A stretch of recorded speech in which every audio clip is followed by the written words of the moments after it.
August 20th, 2023, Los Angeles. Champions 2023 is in full effect. The playoffs are well underway and Loud has just barely beaten EDG with a close 2-1, moving to the lower bracket semi-final. They're a team to be feared. Aspas is considered one of the best duelist players in the world.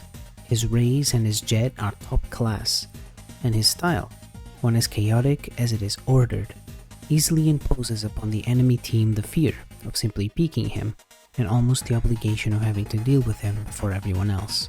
Les, their main Sentinel player, is perhaps at this point in time the best mechanical player in the world. Even when a round seems lost, he could easily come up with a double, a triple kill, or a clutch to save them. Sadak is the in-game leader, the oldest player in the team, and easily the most strategically gifted. His calls are on point, and even he can come up with and show up on important rounds. Then there's Kawanzin and Tweez, the two new members of the team, having only joined during the off-season, but already showing they could be as good as Sasi and Pankada, the ex-members of the team, who had now left to pursue new ventures. At this point, Loud had beaten Fnatic in the first round of playoffs, to everyone's surprise with a somewhat clean 2-0. On Ascend, the first map, Fnatic had fought, and the end result showed the teams were truly only separated by 1 point. The 13-11 meant for the fans that the second map was bound to be a banger. Most people still expected, perhaps through the sheer fact Fnatic was then considered to be the best team in the world, having won the last two international events, an ultimate win for the team from the European region. That, though, didn't happen. Fnatic got 2-0'd, played horribly on Lotus against Loud, a map where they were prior to that game fearsome in. After the game, Poster, the IGL for Fnatic, accepted the loss honorably. They hadn't played to their best and got anti-stratted by Sadak and Loud's coach Fraud to a perfect degree. Now, Loud played Paper X after this. They lost against them in a close 2-1. Looking back, they should have perhaps closed the game 2-0 and moved to the upper final. They won the second map comfortably and lost the first map only because of a comeback and an overtime. This is of course an afterthought. The loss against Paper X brought Loud to the lower bracket, where they would face the current best Chinese team, Edward Gaming. EDG had straight shooters. Everyone on that team could show up when asked to. They were a young, chaotic, mostly inexperienced roster, spearheaded by Kankan, their superstar, a 1 in a million type of player, a master with the operator and an incredible showman. The odds were in the favor of Loud.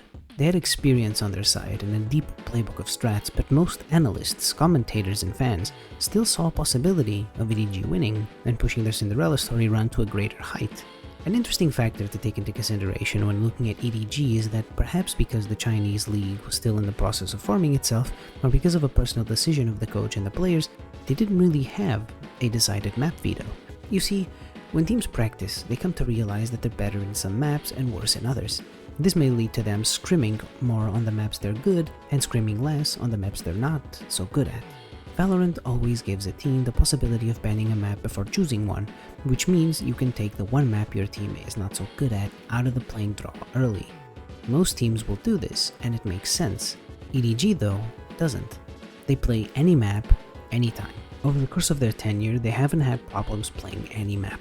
They played Bind 55 times, Haven 53, Split 34, Ascent 42, Icebox 42, Breeze 15 times. Breeze was out of the meta for the most part since EDG was formed and only came back to rotation after Champions 2023, Fracture 32 times, Lotus 9 times, and Pearl 16 times. Their map history would suggest they have a lower tendency to choose Pearl and Lotus, but even then, none of those maps are permabans. They played Lotus the less out of all the maps, 9 times only, but still, of the 9 times they played it, they won 6 and lost 3, with none of the losses being blowouts. Pearl, on the other hand, is almost an Edward Gaming inside joke. They've lost it the same number of times they've won it, but out of the 8 losses they've had in it, 3 were in overtime and the other 2 were separated by only a round. So, I've already once before said, Loud beat EDG 2-1. That's it. End of story. But still, it would be a disservice not to speak of EDG, particularly when they had previously taken a map of Evil Geniuses and never took themselves as defeated. This fact is important and will be mentioned later. EDG won the first map 13-11. Another close defeat on the first map for Loud, and a real possibility that their competitive year would be over. The second map, though, just like in the game against Paper X, was a blowout for Loud. 13-5 on Ascent, a map the Brazilian team seemed to control incredibly well, having lost only one attacking round. The third map was incredibly close, incredibly fun to watch, with clutches and crazy moments on both sides. At the end, 13-11 for Loud. Loud moved on to the lower bracket semi-final, where they would play the winner of Fnatic and DRX.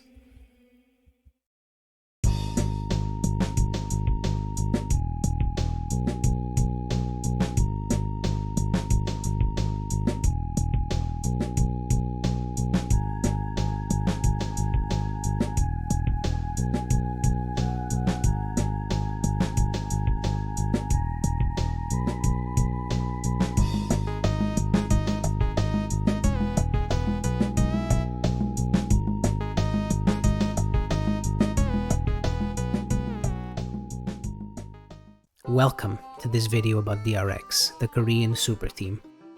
I'm sorry that the introduction was a bit too long.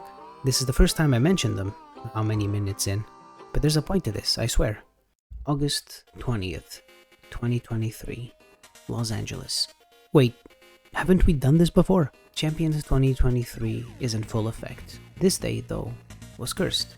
The sunny city of Los Angeles was under attack. Southern California slammed with a tropical storm, the first to move across the region since 1997, bringing mudslides and dangerous flash flooding. Hurricane Hillary threatened to douse the city in rainwater, flood streets, and most important of all, disrupt the single most important international event of the Valorant esports season. Because of the inherent danger a potential storm could bring, Riot, that's the developers of the game, decided not to host a crowd inside the arena. The air that in the previous days had been of joy, laughter, screams and taunts, moments of pogging and moments of sheer awe, had been replaced with the simple but heavy monotone voice of silence. EDG, the up-and-coming Chinese team, adored by a large amount of fans, had been closely defeated by Loud. In front of a crowd that was composed mostly by some members of the production team, the Chinese team that had previously been the most cheered over team in the entire tournament bowed for no one. Their year was over. After them, DRX and Fnatic played. The winner would play Loud in the lower bracket semi-final. This match was hype. DRX were a team most expected to do well. They most of the times did. Fnatic were the de facto best team in the world, the winners of Masters Tokyo and the lock-in event, the two prior international tournaments, and were already in consideration to be the first ever Valorant esports dynasty. First, of course, they had to beat DRX, which was never easy for any team. Most were expecting a close match. Both of these teams seemed to be in good form, but they arrived at this match in seemingly different fashion. DRX were, since the start of Champions 2023, looking mighty dangerous.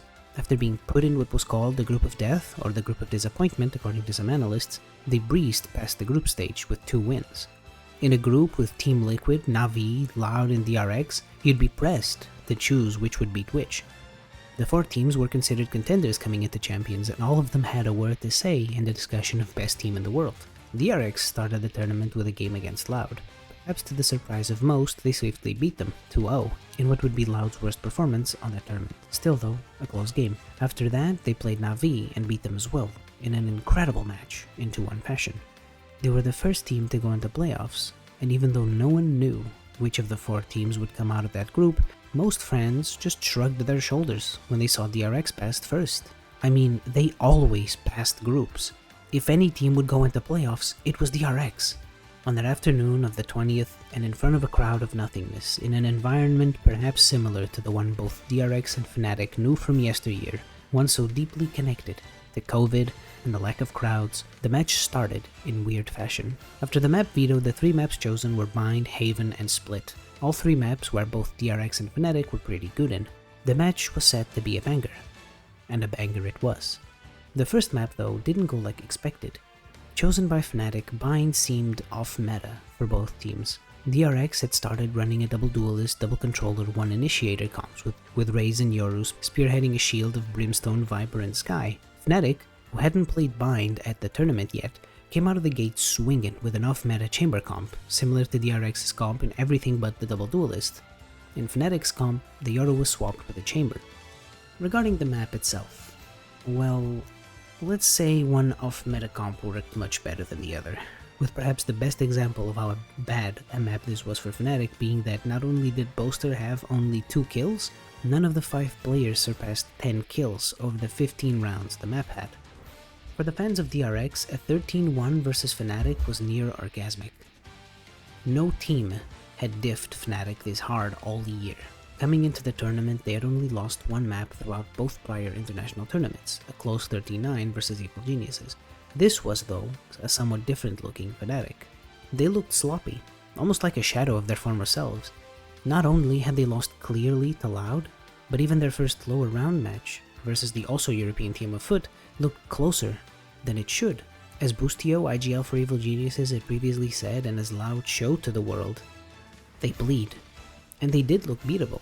After this 13-1, the commentators over at the analyst desk were already bending towards the possibility that Fnatic would bomb out of a tournament they were favorites for, if ending in 5th, 6th means you're bombing out, which according to Fnatic's season actually did. 13-1, they're playing Fnatic. It's the tied most dominant map of the event thus far, and it's against the team that's won both trophies thus far this year, the team that is looking like the best team in the world. It's insane. And talk of aggression, talk of proactivity. The DRX players looked like a completely new beast in this one. Pure domination, and I am loving what we're seeing, honestly, because out of all the top 6 teams, you know, we were saying there's so many storylines, all these teams have really leveled up for this event. DRX were one team in the back of my mind, maybe EDG as well, where I was thinking, okay, maybe they really can do it, maybe they haven't shown as much strength. This is a fantastic sign, honestly. Signs of life from DRX. They can potentially really be a massive heavy hitter even deeper into this tournament. They have put Fnatic on the verge of being knocked out in a lower bracket.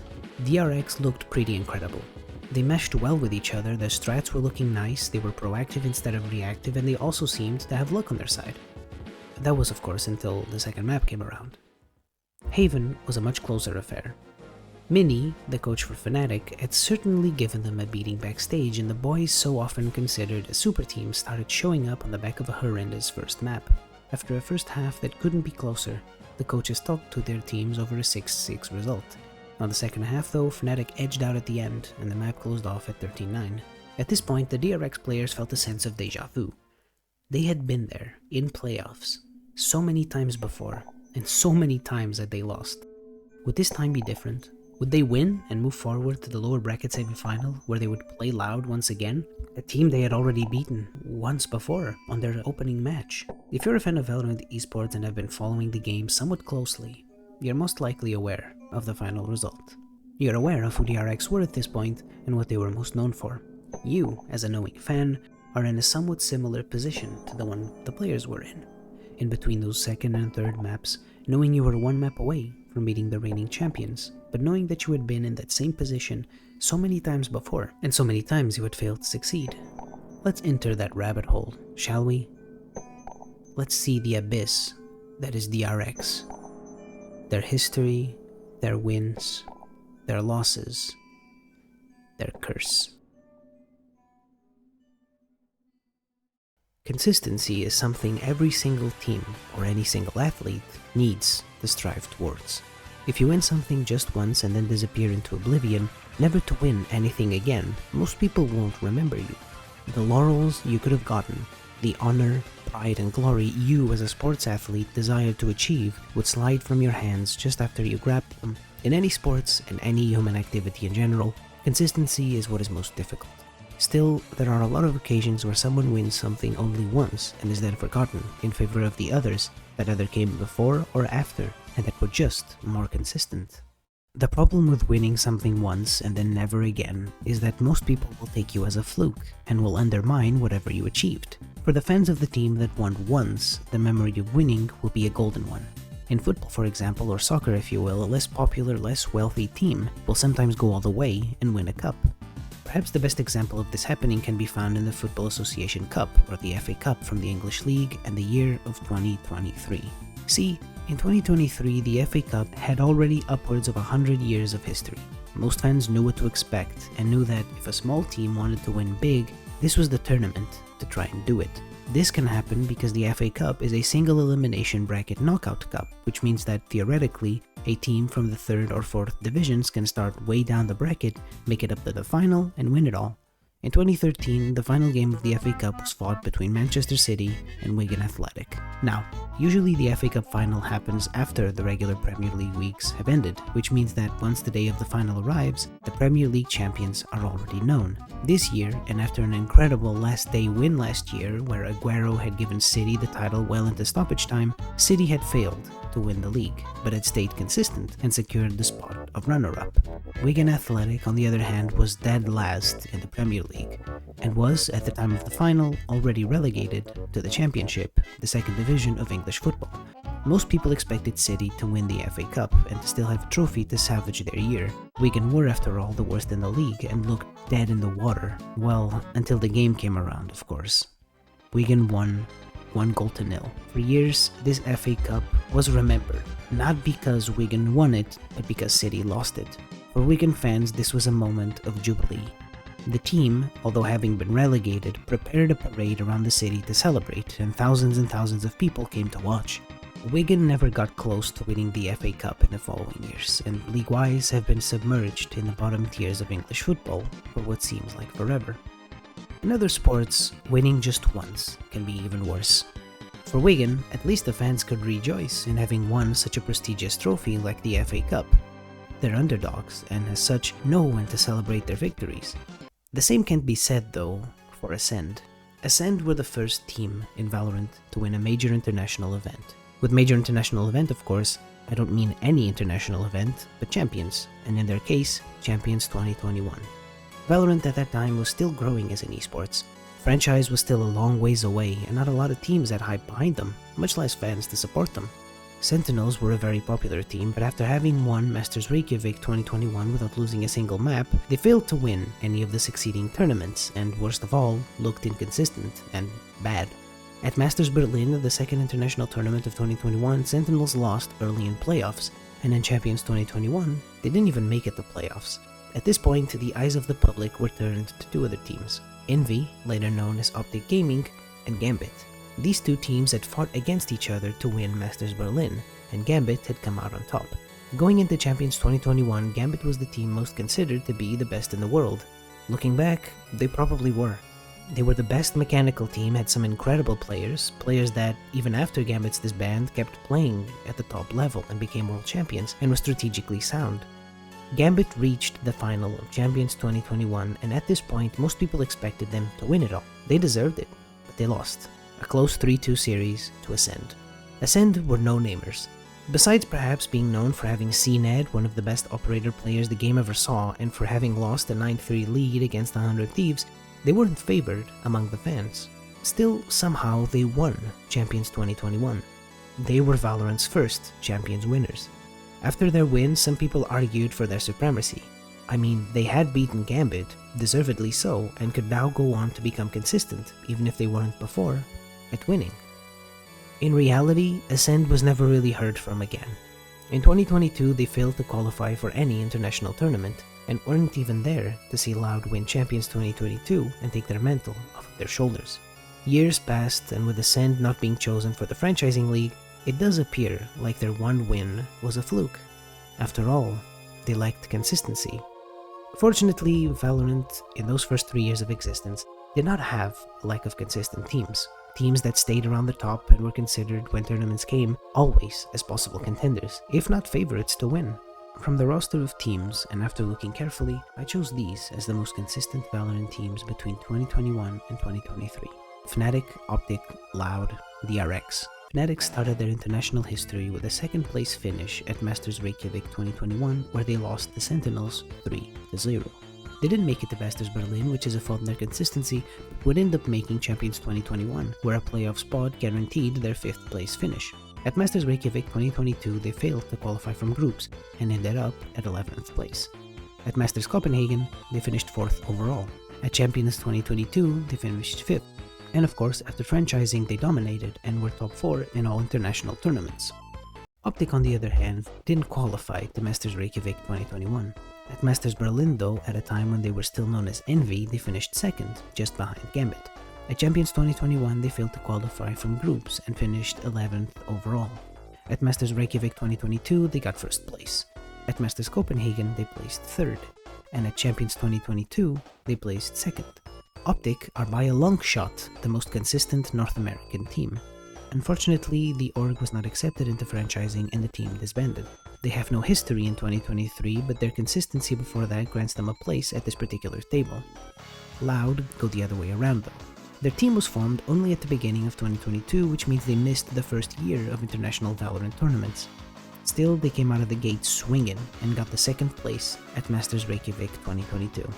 They then failed to qualify from groups at Masters Copenhagen, but went on to win Champions 2022. At Lock-In, they got second, and at Masters Tokyo, they got 7th, and at Champions 2023, they once again were a top 4 team. All these 3 teams were admirably consistent. They all won tournaments eventually and hung around the top. But interestingly, they all have moments where they falter, where they fail to qualify, be it for the international tournament at all, be it for the playoffs. All these 3 teams are etched into Valorant's history. All of them are winners, and their consistency is, even though existent and palpable, forgotten, or mostly ignored, in favor of their actual wins. And not because fans don't care about consistency, but because consistency is more important and more meaningful when paired with a winning final product. DRX, on the other hand, never won an international tournament, but they're in this list because of their continuous results. Looking at DRX's history, there's hardly a team so consistent. No other roster, not even the Champions 2022 winners Loud, were so consistently good and so consistently considered at the top. Their roster, made up of Stax, RB, Zest, Mako, and Buzz, had been together since 2021, a time at which they were still called Vision Strikers and were the cool, irreverent Korean team that dominated within borders and, when internationally, would show original strategies that stunned their opponents. They were a team so consistently good and overpowering that they once had a 100-game win streak, which they lost within borders to 4Q in a 15-13 third map overtime loss. They're credited with having created new strategies, new team compositions, and new ways to approach the game, things a lot of other teams took and incorporated into their own metas. Role for role, each player in this team was consistently in the conversation for best in the world. Stax, their in-game leader, was the main initiator of the team, either playing Sky, Fade, KO, or Breach. Stax was known for his clutches, his insane confidence, and his trash-talking and taunting, which were, might I add, top-notch, and helped create some of Valorant's most iconic moments. The clutch against FPX in overtime, where he after, whilst defusing, stood up and kissed the mouse, is still amongst my favorite Valorant esports moments of all time. RB was arguably the most flexible player in the entire roster. From their creation, he played in all 4 roles, and in all of them, he looked consistently knowledgeable and controlled. Whatever the team needed, he brought to the table. His main role, though, was Sentinel. He locked down a site, prevented people from entering, and served as a good anchor, always getting kills and taking people down with it. Zest was, alongside RB, a flex-type player, but instead of pivoting over all 4 roles, Zest's flex fell on just 2, Initiator and Controller. His main role, though, was Viper. Viper being, just like Killjoy, the most overwhelming agent in a role, at least meta-comp-wise. Most maps could be played with a Viper, and so Zest's role in most maps was to be the Viper. Because Valorant had at the time a tendency for double controller team compositions, there usually were 2 players in a team role-wise who could both play controller in the same map. In the iteration of Loud we spoke of earlier, that same iteration that went through to the lower bracket semifinal and was just awaiting to see who won between DRX and Fnatic, Tweez was brought to be their main controller after Pancada left, and Sadak, their IGL, would regularly flex over Viper and Omen. In DRX, Zest was the flex controller, and Mako was the main controller. He didn't flex to other roles, but most would say, because he didn't need to. Mako is probably remembered from that original DRX roster that lasted so long as the most mechanically gifted, the most consistent out of all of them, and the most capable of popping off and delivering carries that translated to wins in tough matches. Some of the times, if he wasn't shooting back, the whole team would falter. Last but not least was Buzz, the singular duelist of the team.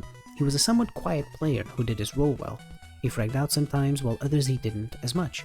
He entered for the team, made space, and was somewhat capable of using the operator in maps it could be useful in. He never was in the conversation for best duelist in the world, but not because of his qualities, but because that conversation was filled to the brim with the supernovas of Valorant, the irreverent stars, players who looked as uncontrollable as they looked dangerous, and Buzz was all but that. He offered stability, order instead of chaos. This 5-man roster, the longest standing of all of Valorant esports, having been created in early 2021, was feared and respected. No team would look down on them. They were always considered contenders, always put among the best. They could beat everyone on their day and they would do it swiftly, even with style. They could come back from large deficits, sometimes in incredible fashion. Look at their lock-in game versus Furia, where they came back from a 12-4. Or their Champions 2023 game against Billy Gaming, where they came back from a 10-2 But the problem was, their confidence took a toll in how most of their matches played out. They were consistent, well-coached, had good strategies, good executes, good ideas. They were proactive on defense, choked their enemies. But even after all that, even after being so consistently good, they always failed at the last hurdle. The problem with this DRX roster over their then 3 years of playing with each other and being consistently good, consistently at the top, was that even though they always went beyond the group stage at international events, even though they always looked incredible and poised to win, even though they were always contenders and always had both fans and analysts projecting their assumed win, the truth is, they never really won anything. First and foremost, let me say immediately that's not entirely correct. DRX did in fact win something. They were the undisputed kings of Korea. Before franchising came around, they always won their national league, with flying colors unmatched. What they always failed to win though, was international events. Back in 2021, when Valorant esports was still mostly in its infancy and COVID still made its influence felt all over the world, international tournaments were a bizarre thing to experience. From players with masks to small venues, from no crowds to silence after every clutch, win, or crazy kill. In this particular way, COVID robbed Valorant of having an entirely healthy early life as an esports, but its fans still showed through streaming and watch parties. DRX at this time was not DRX. The players were the same, but the team hadn't been bought by the organization and were known as Vision Strikers. Vision Strikers didn't participate in the first international Valorant tournament, Masters Reykjavik, won by Sentinels, and Newturn, another Korean team, took their spot, and actually performed somewhat positively, finishing the tournament in 3rd place. Newturn would eventually disband and disappear, and Vision Strikers took their place. In the international tournament right after, Masters Berlin, Vision Strikers came out of the gates raging with 2 convincing group stage wins, both 2-0s against PaperX and Ascent. In playoffs though, they would lose in close fashion to Gambit, the eventual winners of the tournament. That tournament, they placed 5th. Right after, Champions 2021 came around and Vision Strikers were poised to make a run. Wait, what? They didn't make it past the group stage. I thought they were the team that always went past the group stage in international tournaments. Oh, this was the one tournament they didn't go through. Oh, okay then. Still, looking at their games, they started out with a 2-0 against Full Sends. In the winners match, they played Fnatic and lost 2-1 in a tiring series where the first 2 maps were insanely close 13-10s. In the decider match, they played Cloud9, who were coming off a 2-0 victory versus Full Sends and ended up losing to them in somehow even closer fashion, 2-1, with no map being decided by more than 4 rounds. Still, their year of 2021 was over. 2022 was the year of DRX. The fans believed, the analysts imagined so, and the team of course looked good. They always did. At Masters Reykjavik 2022 version, DRX started as always strong and flew past group stage with 2 2-0 victories, one over Zeta Division and another one over NIP. It's tough to really gauge in retrospect how strong of a hype machine DRX were at this time. Not only did they fly past the group stage, but they did it with 2 easy wins. The first, against Zeta, saw them win the first map with an astounding 13-2 final result, and the second map with a similarly astounding 13-3. The second, against NIP, was only minimally less open for them. The first map they won 13-4, and the second, 13-8. People were expecting a lot of this DRX roster, and it really did seem, at this time, that they could win. Of course, they didn't win, but they made a run for it, for sure. In their first playoff match, they played PaperX and won 2-1. In their second match, upper semifinals, they were set to play Optic Gaming. Well, Optic Gaming ended up winning the whole tournament, so you probably know how this goes. They lost, 2-1. In retrospect, this match was as hype can be. Considered by a lot of people as the match of the tournament, with the third deciding map being a super close 15-13 overtime win for Optic. And so, DRX were sent to the lower bracket. Still, most people believed they were gonna finish at least in the top 3, if not top 2, if not actually win. Lower bracket run, people believed. Unfortunately, none of that came to pass. They were surprised by the half revenge of a nation, half Cinderella arc. The Japanese team Zeta Division lost 2-1 to them after being destroyed on Split 13-4, a map where DRX were considered one of the best teams at. The same map they had played Optic, the eventual winners of the tournament, to an overtime 15-3. DRX fans shrugged. Maybe next time, they said. At that tournament, DRX placed 5th. By the time Masters Copenhagen came around, most fans still had a lot of hope DRX could win. They had the firepower, the strats, all they needed was that last push. Once again, they flew past group stage with 2 wins, a 2-0 versus Northampton and a 2-1 versus FPX. The hype train started moving once more. This is it, the fans said. This is our tournament. In playoffs, they first beat Leviathan with a 2-1, and then lost to Optic, winners of the previous tournament, also with a close 2-1. Another great game, but not as close in reality as it seemingly appears. It was a 2-1, yes, but the first 2 maps ended with a scoreline of 13-4, and the third map was the only real close one, a 13-11 for Optic. In lower brackets, people still expected a lot from DRX. They had only lost to the winners of the last international tournament twice to be put in lower bracket in a row. Surely this one would be different. Surely in this one they would go far, right? They lost 2-0 to FPX. The only saving grace here, I guess, is that they lost to the eventual winners. Still, at that tournament, they once again placed 5th. Champions 2022. Another year, another combination of Valorant esports. DRX, coming off of 2 5th place finishes at international tournaments, were the team most people looked to with hype. They weren't the underdogs, but the black horse more careless gamblers vouched for. Of course, because one thing that happened once can happen twice, and a thing that happened twice can happen 3 times, DRX flew past the group stage with flying colors. 2 2-0 victories, one over Furia and one over 100 Thieves. The hype machine was once again well oiled, and the fans started believing. Although there already was at this time a vocal minority of people who started to meme DRX for their constant mediocre success, and who were launching the curse to the collective consciousness. They make it to playoffs, but they never win. They're only strong in the group stage. The moment they started playing in playoffs, they lose. Most people were aware of it. It was down to DRX to break it. In playoffs, they started strong, beating FPX 2-0. This match, albeit being a 2-0, is still remembered to this day as an incredible match. Which is weird, since DRX beat FPX 2 maps to none, and won the second map with a blowout, 13-5. What made people remember this match was how incredible both teams looked on the first map, Ascent, a map that finished with a final result of 19-17 to DRX, one of the longest overtime maps in any international tournament, a map of insane rounds like, for example, the still one of the best glitches are these 3v1 in overtime, or the Stacks kisses the mouse and stands up moment of greatness. This match took the DRX hype to the stratosphere. If people didn't believe, they sure as hell did now. But then DRX lost, 2-0 allowed, which, time would tell, were the eventual winners of the tournament. And you see it now, they're always losing to the winners. In lower brackets though, they still showed they were contenders. Defeating both Fnatic and the rematch against FPX to reach the lower bracket finals, where a close best-of-5 game against their now consistent rivals of Optic Gaming ended in a 3-2 for Optic. It's sad, and somewhat tragic as a fan of DRX to look back at this game and realize that not only did the game go to 5 maps, but that it was DRX's capacity to come back from a 2-0 deficit, winning the 3rd and 4th maps, that pushed the game that far.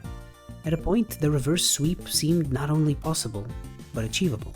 Unfortunately, the 5th map, which ended up being the closest one, still went in Optic's favor. Final result, 13-10 for Optic. 3-2 in the series, and DRX were out of the grand finals and out of Champions 2022. At that tournament, they placed 3rd. Overall, no one can say 2022 was a bad year for DRX. They never really had a bad year at this point. In 2022, they finished 5th, and then 3rd in the international tournaments. Even though they couldn't win, they were at least finishing in better places and stayed consistently at the top. The 2023 season marked the first year of Valorant franchising. With franchising came franchise teams, and with franchise teams came franchised leagues. DRX were, of course, chosen to be franchised and were one of the 3 Korean representatives in the Asian and Pacific League. New year, new DRX, right? A lot of teams had spent their off-season trading players, building new rosters, creating chemistry and strats. DRX had the same roster for over a year and a half now, almost 2 years. They had to have an obvious advantage going into the season, you'd think. I mean, if we look at the top 3 teams of Champions 2022, only DRX was able to keep the same roster. Loud lost Pankada and Sasi to Sentinels, and we're now going to play with 2 rookies, Tweez and Kawanzin. Optic, well, Optic weren't chosen to be in franchising, their team disbanded, they weren't picked up by another org even when they wanted to because of high buyouts, and only the core of the 3 players, Crashies, Victor, and FNS, still continued at the same team, the new franchised NRG. Marv, considered by most to be the best player in Optic, the best controller in the world, took a step back in his professional career and was then hired as a 6th man for Sentinels. Ye, the prize winner of the 2022 Best Esports Athlete, the best chamber player in the world, Optic's spearhead, was left without a team after Cloud9, who bought his buyout, had to let him go only after a couple of games, and who his career was, as well, paused. Looking at this, it was hard not to, once again, hype DRX up as one of the most likely winners of the first year of this franchised esports scene. They kept their players, they still had their strategies, so of course they would have an obvious advantage going into the season. Lock-In was Riot's way of introducing the franchise teams to the masses, a one-defeat-you're-out tournament where every single one of the 32 teams was present, and only 4 made it to the playoff stage. This meant that, to go through the bracket stage you needed 3 straight wins, and to win the tournament itself you couldn't lose a single match. DRX started out with a win, 2-1 v BBL, then 2-1 v Cloud9, and then 2-1 v Talon. To the surprise of virtually no one, they once again, even now in post-franchise Valorant, made it to playoffs. In normal tournaments, this wouldn't mean a good overall placement, but at Lock-In, it did. Making it to playoffs meant you were immediately a top 4 team. Playoffs, meanwhile, were separated into 2 best-of-5 semifinals. Na'Vi played Fnatic and Loud played DRX. The games were close. Just like that lower final match against Optic, DRX went down 2-0 in the series. To win and reach the grand final, they would have to reverse sweep their opponents. They would have to reverse sweep Loud.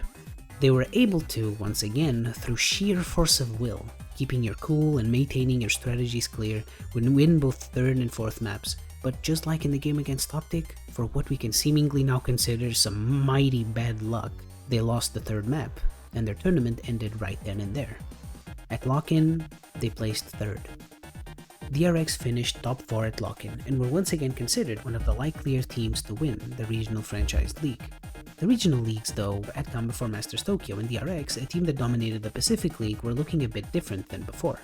In the regular season, they had 8 wins and only 1 loss. Their record going into the Pacific League playoffs was impressive, having only 4 maps lost and a resounding 16 maps won. They looked like the better team, with Paper X coming in as an ever closer second. This DRX roster, though, was a bit different. Zest had been moved to the bench, and in his place, an irreverent duelist had been brought in to play duelist full-time. Foxy9 was a young Korean player that not a lot of people knew. He was a TenZ fan, and had grown with Sentinels' win at Masters Reykjavik, incorporating a lot of TenZ's style and being influenced by him. He was probably considered the most mechanically gifted young Korean player.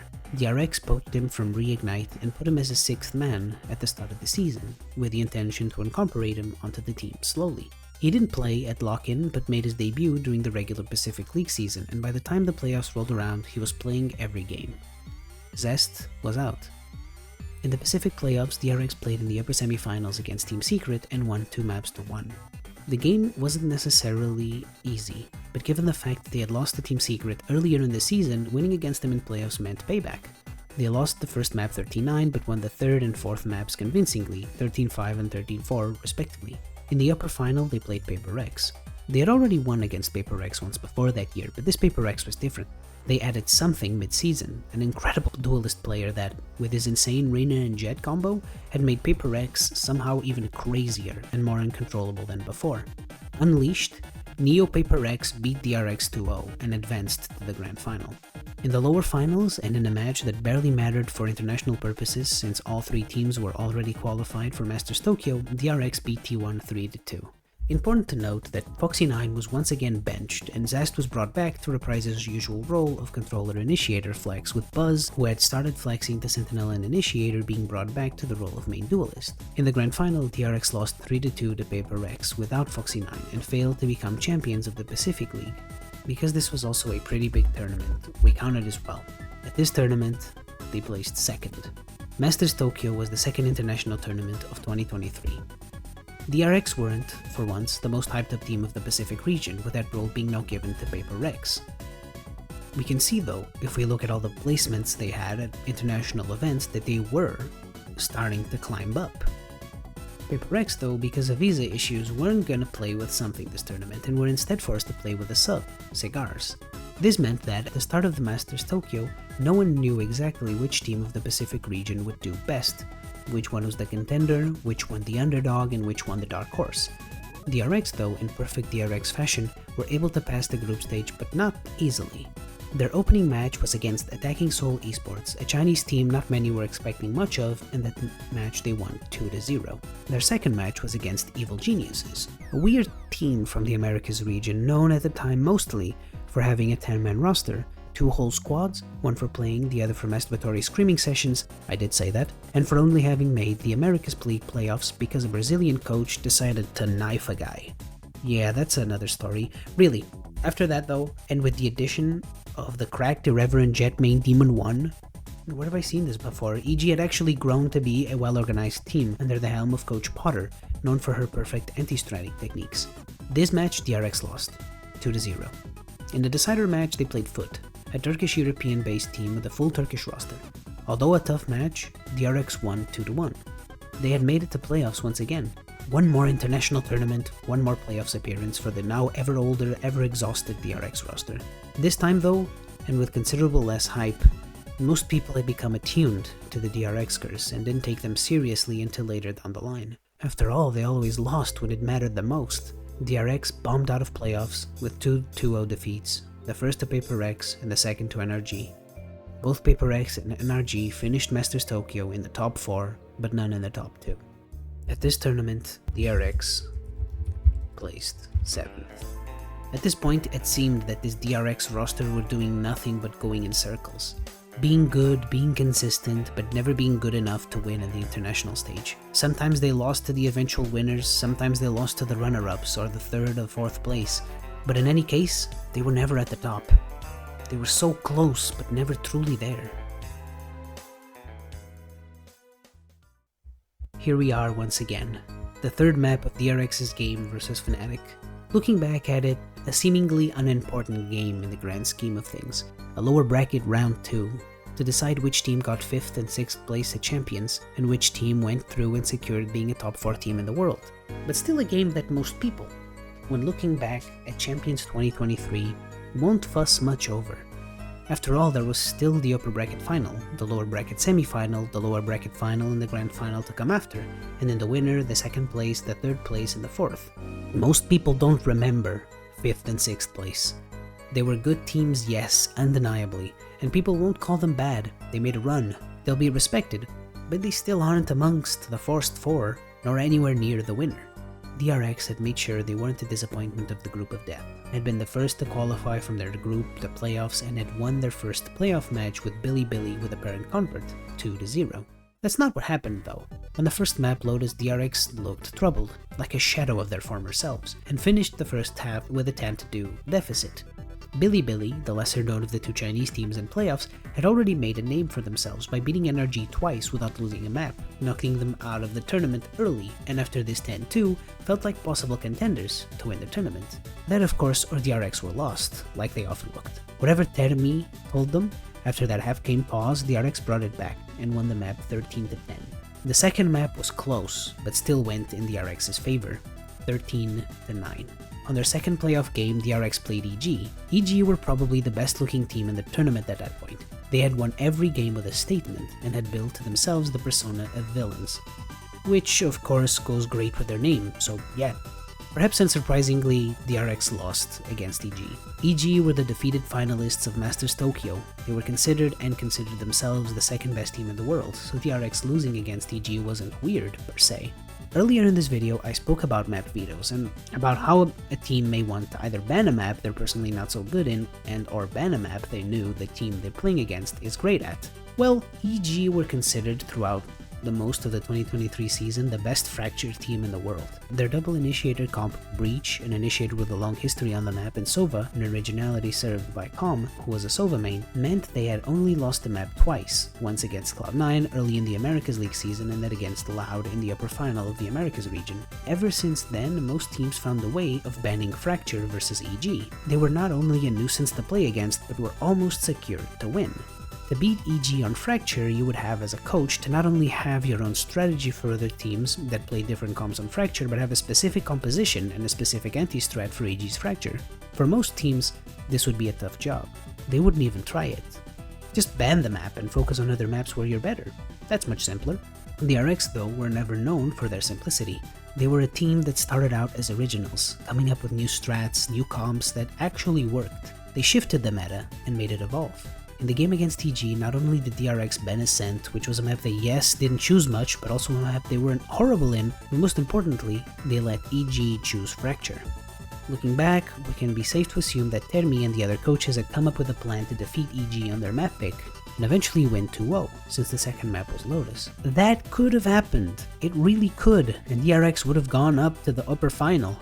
But that didn't happen.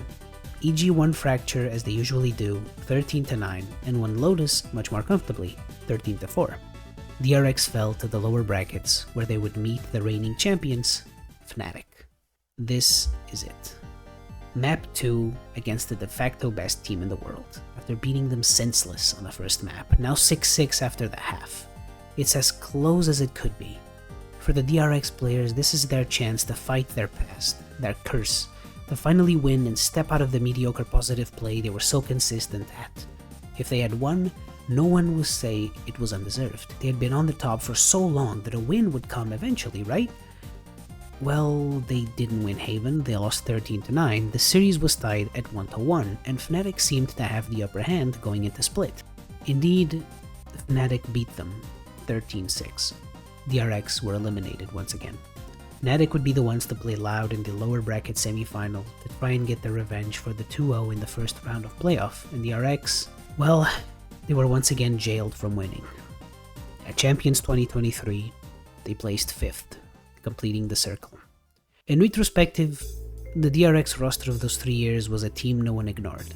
They were respected, revered, feared. They influenced the game, made it evolve, and kept themselves at the top throughout. Yes, they never won any international tournaments.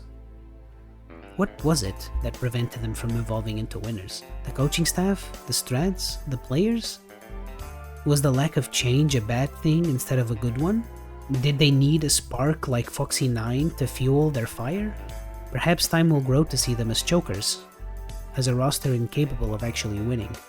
A roster happy with being just good enough, and never the best. I see different though. For them, I have a lot of respect. They were one of the best rosters Valorant ever saw, even if they never won anything.